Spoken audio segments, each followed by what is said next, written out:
প্রধান উপদেষ্টা, আপনি একজন নোবেল লরেটি, সারা পৃথিবীব্যাপী আপনার নাম আছে।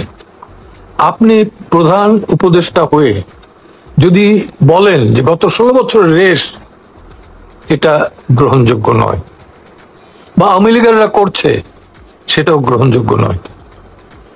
যদি করেও থাকে সেটা আপনি কেন কন্ট্রোল করতে পারবেন না?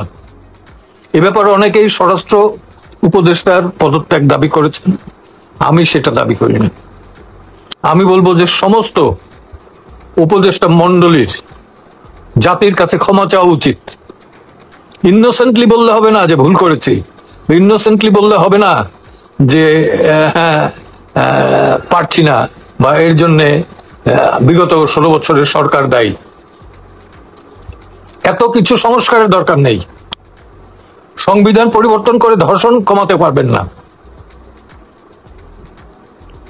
সংবিধানে হাত দেওয়ার দরকার নেই। আপনি সিআরপিসিতে হাত দেন, আপনি পেনাল লতে হাত দেন, আপনি পিআরবিতে হাত দেন, আপনি সাক্ষ্য আইনে হাত দেন, আপনি সম্পত্তির অধিকার যেটা নারী পুরুষে সেইখানে হাত দেন।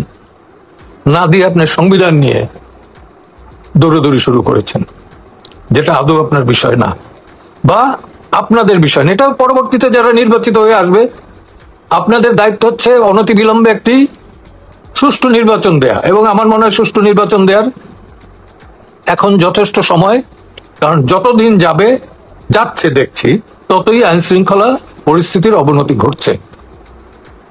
আর আপনাদের যে কিংস পার্টি, আমি নাম বললাম না, কিংস পার্টির ভবিষ্যৎ কিন্তু ঘোরতর অন্ধকার। মেয়েকে ধর্ষণের 6 দিন পর বাবাকে হত্যা বরগুনায় গিয়েছিলেন যেসব জার্নালিস্টরা, তাদের মুখ থেকে শোনা। সব মিলে শিশুটির বয়স হয়তো 12 বছর হবে। জাতি হিসাবে, একজন মানবাধিকার কর্মী হিসাবে, একজন আইনজীবী হিসাবে আমি লজ্জিত। এবং আমার বয়সও একটা, আমি অসুস্থ, সে অবস্থায় কিন্তু আমি ঘুমাতে পারছি না, আমি সহ্য করতে পারছি না।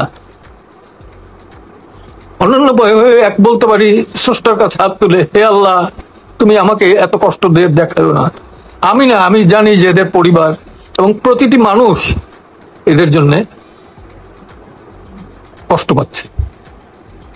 এখন সামগ্রিকভাবে ঐক্যবদ্ধভাবে আমাদেরকে রুখে দাঁড়াতে হবে।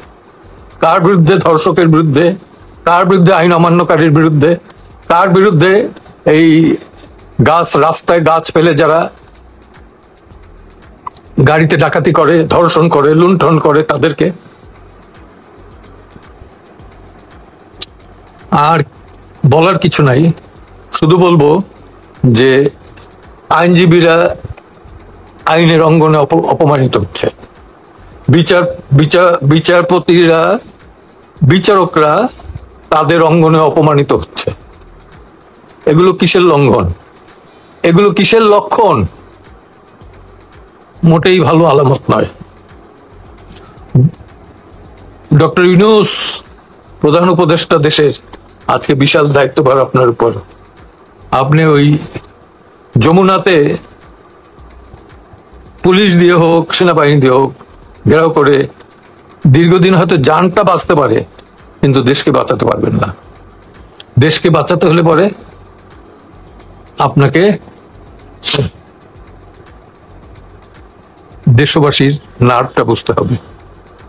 আজকে সন্ধ্যার পরে কোনো পুরুষও বের হইতে সাহস পায় না। আপনিও তো প্রোটোকল ছাড়া বের হন না, আপনিও তো প্রোটেকশন ছাড়া বের হন না।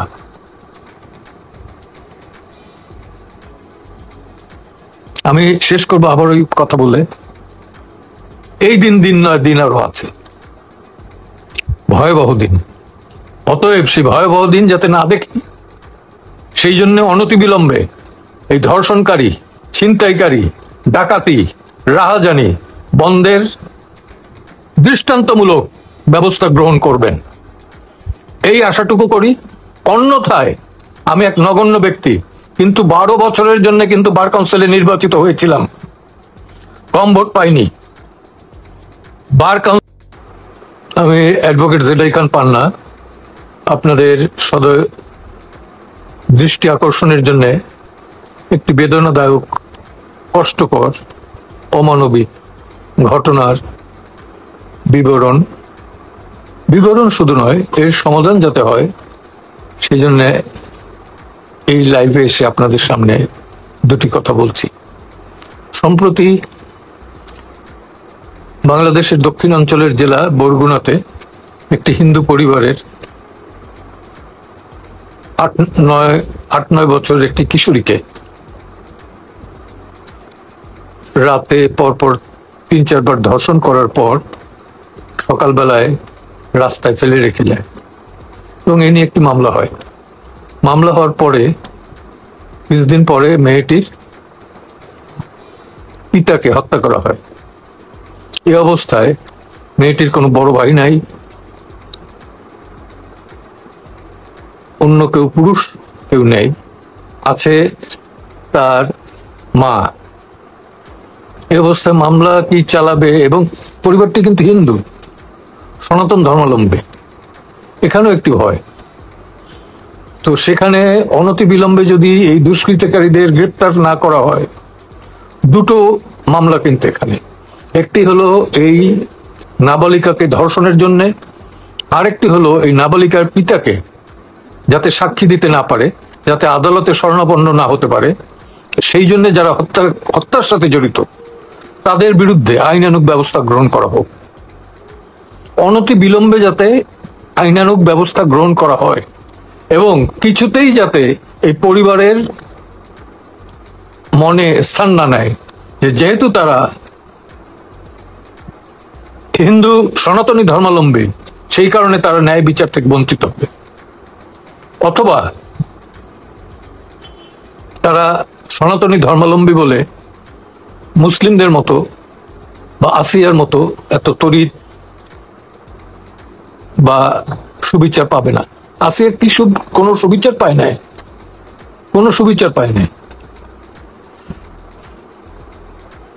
দেশে একটা ধর্ষণের প্রতিযোগিতা চলছে, রাহাজানির প্রতিযোগিতা চলছে, ছিনতাইয়ের প্রতিযোগিতা চলছে, দখলের প্রতিযোগিতা চলছে। এটাকে বন্ধ করতে হবে। কাউন্সিলের সাবেক সদস্য হিসাবে আমি অন্তত দাবি রাখবো, আগামী 1 সপ্তাহের ভেতরে যদি দৃষ্টান্তমূলক আমরা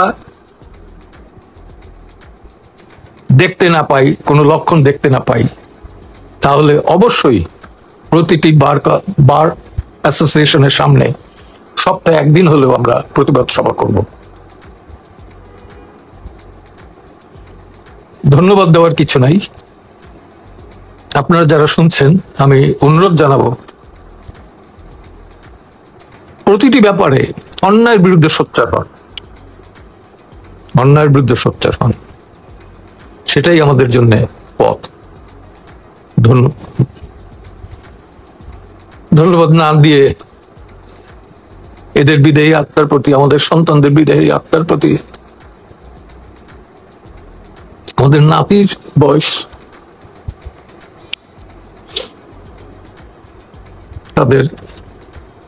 তারা যাতে সুবিচার পায়, সেই ছেলে খেলার মতো, শিশুকালের যে ছেলে খেলা, যে বয়সটা যাতে তারা নির্বিঘ্নে কাটাতে পারে। আমার এই আসলে বলবো যে মন মানসিকতাই নেই, জোর করে বলছি, আইন শৃঙ্খলা ফিরিয়ে দিন, আইন শৃঙ্খলা ফিরিয়ে দিন।